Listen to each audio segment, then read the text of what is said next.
केंद्र सरकारची निर्यात बंदी आणि शेतकऱ्यांचे हाल. आवक घटूनही कांद्याचे भाव स्थिर. 10 दिवसात 500 गाड्यांपेक्षा आवक कमीच, तरी भावात वाढ नाही. कांदा निर्यात बंदी करून केंद्र सरकारने शेतकऱ्यांना रस्त्यावर आणलं. अमोल कोल्हेंची संसदेत मागणी. लसणाचा दर किलोमागे 400 रुपयांवर. लसणाच्या दरात सध्या मोठ्या प्रमाणात झपाट्याने वाढ होत आहे. केळीच्या आवकेत वाढ, दर मात्र स्थिर. खानदेश पट्ट्यात केळीचे मोठ्या प्रमाणात पीक घेतले जाते. राज्याच्या किमान तापमानात वाढ. राज्याच्या किमान तापमानात वाढ झाल्याचे पाहायला मिळत आहे. किमान तापमानात वाढ झाल्याने राज्यात गारठा कमी झाल्याचे पाहायला मिळत आहे. पीक कर्ज वाटपात पुणे जिल्हा विक्रम. पीक कर्ज वाटपामध्ये पुणे जिल्ह्याने सलग तिसऱ्या वर्षी उच्चांक गाठला आहे.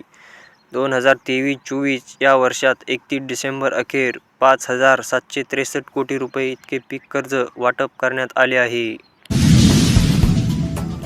अवकाळीतील नुकसानग्रस्त शेतकऱ्यांना मिळणार निधी. शासनाकडून आदेश जारी. नोव्हेंबर व डिसेंबर 2023 या महिन्यात अवकाळीने झालेल्या शेतपिकांच्या नुकसानीसाठी विभागीय आयुक्तांनी घेतला आढावा.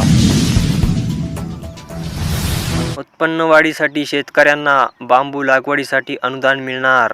राज्य मंत्रिमंडळाच्या बैठकीत निर्णय. परभणीला लाळ्या खुरकूत रोगाने जनावरे त्रस्त. पशु अधिकारी मात्र सुस्त.